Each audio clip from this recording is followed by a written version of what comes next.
The Jurassic period was over. As its chapter closed, a new one began, and the Earth started to look very different. The supercontinent Pangaea was a distant memory. Land masses were drifting apart, carving out the continents we recognize today. Sea levels were on the rise, flooding vast lowlands and creating shallow inland seas that split the land. New climates emerged across the planet, from warm, humid coastlines to more seasonal interiors. You might think these dramatic changes would spell trouble for the dinosaurs, but you'd be wrong.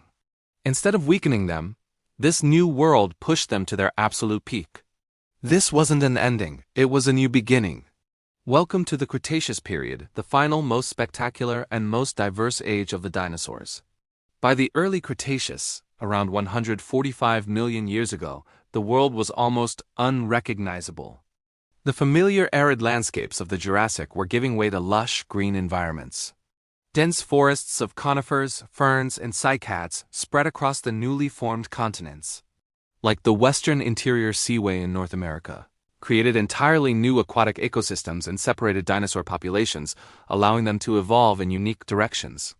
But the most significant change of all was happening at the ground level. For the first time in Earth's history, flowering plants began to appear. These angiosperms were a revolutionary force. They grew faster than older plants, recovered from damage more quickly, and offered more concentrated nutrition. This botanical revolution reshaped life on Earth. It created brand new food sources that were more abundant and widespread than ever before. This, in turn, supported much larger populations of herbivores, allowing them to grow to sizes and numbers previously unimaginable. The way animals fed and migrated changed forever. Dinosaurs, masters of adaptation, didn't just survive this new world, they thrived in it. They specialized. The Cretaceous became a world of specialists, not generalists, with each species evolving to fill a specific niche in these complex new ecosystems. This intricate web of life set the stage for an evolutionary arms race unlike any seen before. With a buffet of new, nutritious flowering plants spreading across the globe, the plant-eating dinosaurs entered a golden age. But more food also meant more competition and, more importantly, more danger from predators. To survive, these herbivores evolved into living fortresses, developing some of the most incredible defensive adaptations in the history of life. Take Triceratops, for example. This icon of the late Cretaceous wasn't just a gentle giant. It was a 6-ton tank, armed with 3 massive facial horns and a solid bone frill protecting its neck. That frill wasn't just for show. It provided a powerful anchor for jaw muscles and a formidable shield against the bone-crushing bite of a T-Rex. Then there was Ankylosaurus. Low to the ground and covered head to tail in thick bony plates called osteoderms. It was the reptilian equivalent of a main battle tank. But its most famous weapon was at the end of its tail, a massive, heavy club of solid bone.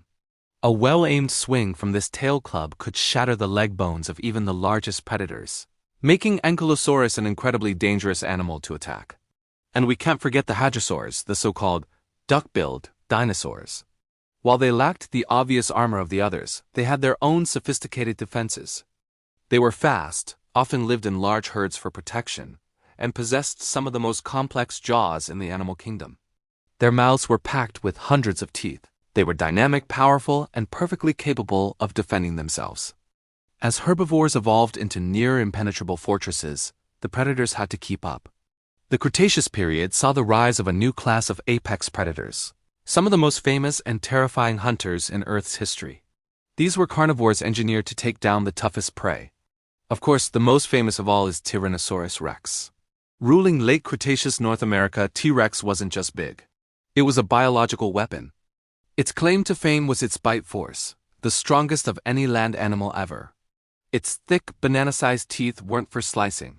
They were for crushing bone. A single bite could deliver over 12,000 pounds of pressure, shattering the armor and skeletons of its prey. Its keen senses of smell and vision made it a truly formidable hunter. But T-Rex wasn't alone at the top.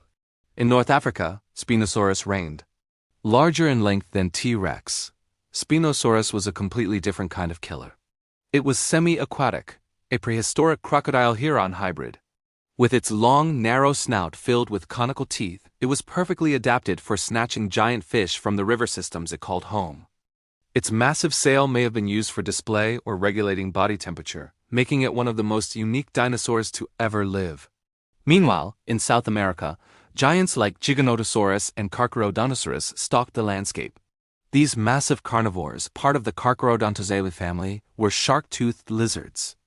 Unlike T-Rex's bone-crushing bite, they relied on a different strategy. Their teeth were like steak knives, long, thin, and serrated, designed to inflict deep, bleeding wounds. This incredible diversity of predators shows just how rich and competitive the Cretaceous world had become. Each one was a specialist, the undisputed king of its own domain. By the middle of the Cretaceous period, dinosaurs were the undisputed masters of Earth. Their reign was absolute. Pterosaurs, their flying relatives, commanded the skies, with giants like Quetzalcoatlus reaching the size of a small airplane. In the coastal regions and inland seas, colossal marine reptiles like mosasaurs, while not dinosaurs themselves, hunted with terrifying efficiency. Never before in our planet's history, and never again since, would a single group of animals achieve such breathtaking power and diversity. They had conquered the world. The Age of Dinosaurs was at its absolute zenith, a vibrant, thriving, and seemingly eternal empire of reptiles. But even at this height of dominance, standing at the pinnacle of their 150-million-year journey, the world was already beginning to change again. Unseen forces were gathering on the horizon, preparing to bring this incredible age to a sudden, dramatic, and fiery end. For nearly 200 million years, dinosaurs were the undisputed rulers of our planet. They were masters of every environment from the poles to the equator. But the world they inhabited was not as stable as it seemed. Long before a single rock fell from the sky, subtle yet powerful forces were already at work, chipping away at the foundation of their empire. This is the story of how the giants fell, not in a single, fiery moment, but through a slow, creeping crisis that set the stage for one of the greatest cataclysms in Earth's history. The late Cretaceous period, the final chapter of the dinosaurs' reign, was a time of immense environmental stress. The planet itself was in turmoil. Across the globe, colossal volcanic eruptions, like the ones that formed the Deccan Traps in modern-day India, were spewing unimaginable quantities of gas and ash into the atmosphere. For thousands of years, these eruptions poisoned the air and triggered dramatic climate swings. Temperatures fluctuated wildly, and sea levels rose and fell, redrawing the coastlines and flooding vast inland areas. These changes sent shockwaves through the global ecosystem. Plant life, the very base of the food chain, struggled to adapt to the unpredictable conditions. The once reliable seasons became chaotic, disrupting the migration routes of massive herds and throwing ancient food chains into disarray. Dinosaurs were still dominant, their incredible diversity a testament to their evolutionary success. But their world was becoming increasingly fragile. The margin for error, the buffer that had allowed them to thrive for so long, was shrinking. They were giants living on a knife's edge, vulnerable to the next big push. Then 66 million years ago, that push came from space. A city-sized asteroid, traveling at cosmic speeds, slammed into the Earth near what is now the Yucatan Peninsula in Mexico. The impact was cataclysmic, releasing more energy than all the world's nuclear weapons combined. The initial blast generated shockwaves that flattened forests for thousands of kilometers and triggered earthquakes that shook the entire planet. Mega tsunamis, some over 100 meters high, raced across the oceans, scouring coastlines clean. But the most devastating effect was yet to come. The impact vaporized rock and sent a massive plume of superheated dust, soot, and sulfur into the upper atmosphere. This dense cloud rapidly enveloped the globe, blocking out the sun and plunging the Earth into a dark, freezing impact winter. Without sunlight, photosynthesis ceased almost overnight. Plants withered and died on a global scale. The great herbivorous dinosaurs, from the horned Triceratops to the armored Ankylosaurus, were the first to starve.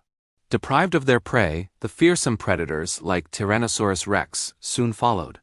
It wasn't an instant extinction, but it was an unstoppable chain reaction of collapse. In the aftermath of this global catastrophe, the world was a desolate, empty place. But life, as it always does, found a way. While the giant dinosaurs were wiped out, not all of them perished. A particular group of small feathered dinosaurs managed to survive the long, dark winter. These were the ancestors of modern birds. Their survival wasn't a matter of luck. It was a matter of specific adaptations. Their small body size meant they needed far less food to survive than a multi-ton sauropod. Their varied diets, which likely included insects, seeds, and whatever scraps they could find, gave them a crucial advantage when plants were scarce. Furthermore, their ability to fly or glide allowed them to travel vast distances in search of pockets of surviving habitat or food sources. And their faster reproductive cycles meant their populations could rebound more quickly in the recovering world. While the titans of the Cretaceous needed a stable, resource-rich environment to thrive, these small, adaptable survivors were built for crisis.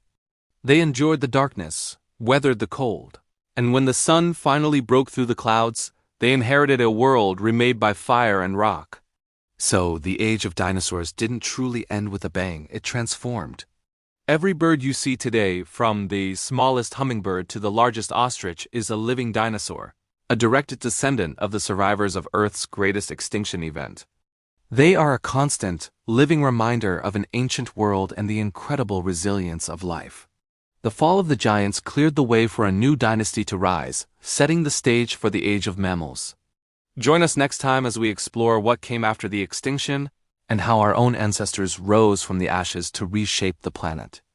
Thanks for watching, and don't forget to subscribe for more journeys into our planet's incredible past.